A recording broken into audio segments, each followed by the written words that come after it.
Respiration क्या होता है? रेस्पिरेशन में ग्लूकोज का ब्रेकडाउन होता है टू प्रोवाइड द एनर्जी। या मैन, इसी फ्लो में चीजें याद होनी चाहिए तुम्हें। The process of breaking down और oxidation of food to release energy in the form of ATP is called respiration. Sir English की डेफिनेशन तो बकवास है, आप जो बोल रहे हो वो बढ़िया है, फैन है भाई तो अपना, ठीक है ना।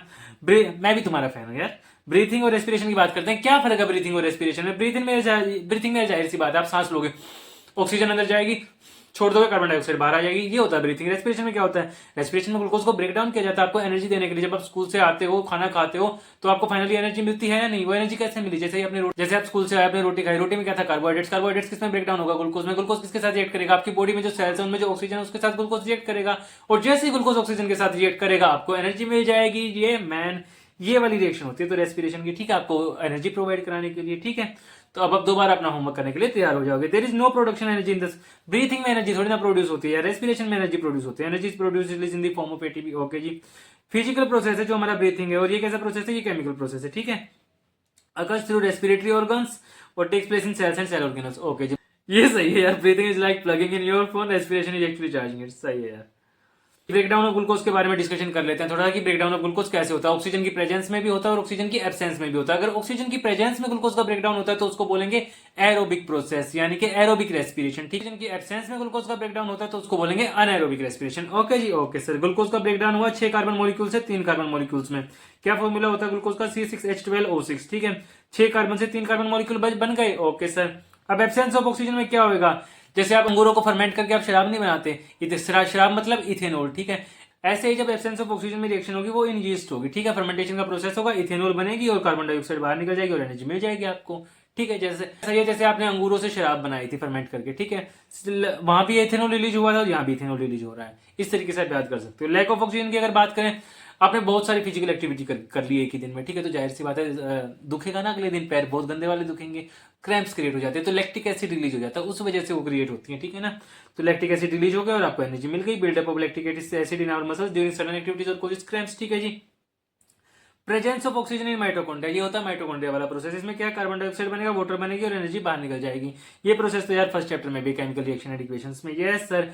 एटीपी, एडिनोसाइन ट्राइफॉस्फेट, ठीक है जी। एटीपी क्या होता है? It is the energy currency of the cell. जैसे हम कौन सी करेंसी यूज करते हैं? रुपया यूज करते हैं। रुपये के बदले हमें क्या मिलता है? सामान मिलता है, ठीक है। यहाँ पे जब आप एटीपी देते हो किसी को तो आपको क्या मिलता है? फ्यूल मिलेगा, काम करने के लिए, एनर्जी देने के लिए। Energy release during the cellular respiration is immediately used to synthesise a molecule called ATP which is used to fuel all other activities in the cells. Okay जी, okay sir. Exchange of oxygen and carbon dioxide, चलो जी इसके बारे में discussion कर लेते हैं। Exchange of oxygen and carbon dioxide, plant क्या करते हैं? डिफ्यूजन का प्रोसेस फॉलो करते हैं। रात के टाइम पे क्या करेंगे? कार्बन डाइऑक्साइड, दिन के टाइम पे प्लांट क्या करते हैं? कार्बन डाइऑक्साइड लेते हैं, ऑक्सीजन छोड़ते हैं। रात के टाइम पे प्लांट क्या करते हैं? कार्बन डाइऑक्साइड छोड़ते हैं और ऑक्सीजन लेते हैं, ठीक है जी। एनिमल्स की बात करें, टेरेस्ट्रियल एनिमल्स की अगर मैं बात करता हूँ, जैसे हम है, जाहिर सी बात है ऑक्सीजन लेंगे और कार्बन डाइऑक्साइड छोड़ देंगे, ठीक है।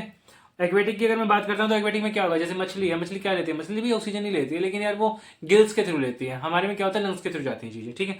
हमारे में क्या होता है? नाक के थ्रू जाएंगी, फिर विंड पाइप, फिर लंग्स वगैरह ऐसे जाएंगे। इसमें गिल्स के थ्रू जाती है मछली में, ठीक है। I breathe in breathe out easily, lucky you I have to filter out 24/7 just to stay. भाई साहब खतरनाक चीज है। एक्चुअली वैसे हम जो सांस लेते हैं ना, हम एक मिनट में लगभग 18 से 24 बार सांस लेते हैं। मछली को इसका लगभग 2 गुना लेना पड़ता है, ठीक है ना। तो यार उसकी थोड़ी रेस्पिरेशन थोड़ी फास्ट होती है, ठीक है। रेस्पिरेशन की बात करते हैं ह्यूमंस, चलो जिसके बारे में यहाँ पे पढ़ेंगे। इस डायग्राम के थ्रू समझते हैं रेस्पिरेशन कैसे होता है, ठीक है। जैसे ही आप सांस लोगे, ऑक्सीजन अंदर जाएगी, नोस्ट्रिल्स के थ्रू जाएगी, सबसे पहले आपकी नाक के बाल आएंगे, म्यूकस आएगी, ठीक है। उसमें से छन के हवा पूरी आगे की तरफ जाएगी। आगे आएगा नसल पैसेज, उंगली डालोगे तो पता चल जाएगा ये नसल पैसेज होता है, ठीक है। ये होता है हमारा नसल पैसेज आगे, ठीक है। आगे हवा जाएगी अब कहाँ पे? फेनिक्स में। फेनिक्स होता है यहाँ पे। यहाँ पे जब हवा आती है, हवा ये डिसाइड करती है कि उसको इसोफेगस में जाना है या विंड पाइप में जाना है, ठीक है। ये स्टॉपेज होता है, ठीक है। इसके बाद अब हवा है तो विंड पाइप में जाएगी, खाना होगा तो इसोफेगस में जाएगा। तो हवा होगी तो फेनिक्स के यहाँ पे डिसाइड करेगी और वो विंड पाइप में चली जाएगी। विंड पाइप के बाद कहाँ जाएगी? लानिक्स में, ठीक है। लानिक्स में क्या होता है? ये स्वर यंत्र होता है, थोड़ा बोलने में हेल्प होती है इसमें। विंड पाइप के थोड़ा सा ऊपर होता है लानिक्स हमारा, ठीक है। उसके बाद जाएगी ट्रेकिया से होते हुए। ट्रेकिया में ये क्या है? रिंग्स ऑफ कार्टिलेज है, ठीक है। रिंग्स ऑफ कार्टिलेज क्या करते हैं? ये एयर एकदम से कोलैप्स ना हो जाए इसलिए रिंग्स ऑफ कार्टिलेज प्रेजेंट होते हैं, ठीक है।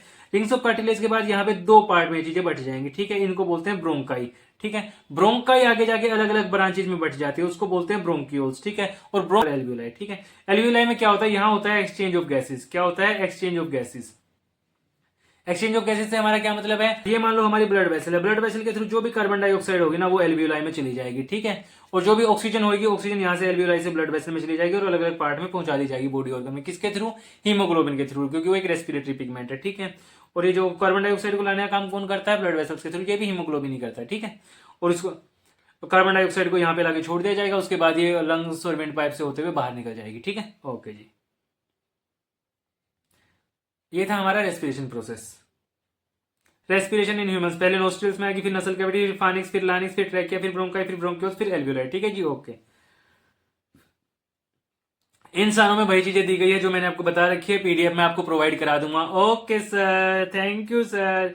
अरे मेंशन नोट यार तुम्हारे लिए कर रहे हैं भाई साहब, हाथ में जा रखे तुम लोगों ने, थैंक यू। जैसे क्या होता है यार, सब अपना टेंशन मत लो। रेजिडुअल वॉल्यूम, रेजिडुअल वॉल्यूम क्या होता है यार, जैसे ही आप सांस लोगे आपके रिब्स, स्टेरनम वगैरह ऊपर की तरफ उठ जाएंगे और जो जो आपका डायफ्रागम है वो एकदम से फ्लैटन हो जाएगा। वैसे डायफ्रागम कैसा होता है, ऐसा होता है यार डायफ्रागम, ये ऐसा ये होता है आपका डायफ्रागम, डोम जैसी शेप का, ठीक है। जैसे ही आप उठोगे ना रिब्स ऊपर उठेगा, डायफ्रागम एकदम फ्लैटन हो जाएगा, चेस्ट कैविटी एकदम से ऊपर की तरफ उठ जाएगा, चेस्ट कैविटी एकदम ऊपर उठ जाएगी, ठीक है, सॉरी। ओके, डायफ्रागम, ये देखो चेस्ट कैविटी एकदम से ऊपर उठ गई, ribs and sternum raise rib cage, ठीक है जी। चेस्ट कैविटी डिक्रीज होगी जैसे ही आपने सांस छोड़ा, चेस्ट कैविटी ऊपर हो गई जैसे ही आपने सांस लिया, रिब्स एंड स्टेरनम ऊपर उठ गए जैसे ही आपने सांस लिया, ऊपर फूले जैसे रिब्स केज ऊपर उठ गया, ठीक है। डायफ्रागम कॉन्ट्रैक्ट हो गया, या डायफ्रागम नॉर्मल उसी फॉर्म में चला जाएगा जिसमें था और यहाँ पे फ्लैटन हो गया था जैसे ही आपने इनहेल की थी, ठीक है। हीमोग्लोबिन, हीमोग्लोबिन हमारा रेस्पिरेटरी पिगमेंट होता है, ये रेड ब्लड सेल्स में पाया जाता है। काम क्या करता है, ये ऑक्सीजन को लेके जाएगा लंग्स से डिफरेंट डिफरेंट बॉडी ऑर्गन और डिफरेंट डिफरेंट बॉडी ऑर्गन से कार्बन डाइऑक्साइड को लेके आएगा लंग्स में प्यूरिफाई होने के लिए, ठीक है जी। ओके, लंग्स से ऑक्सीजन को लेके जाएगा उन पार्ट से जहाँ पे ऑक्सीजन की कमी होती है, ठीक है जी। Okay, it has high affinity of oxygen present. अभी आप मुझे ये बताइए कि कार्बन डाइऑक्साइड और ऑक्सीजन में कौन ज्यादा सोल्यूबल होती है वाटर में, वो आपको जवाब मुझे देना है, ठीक है।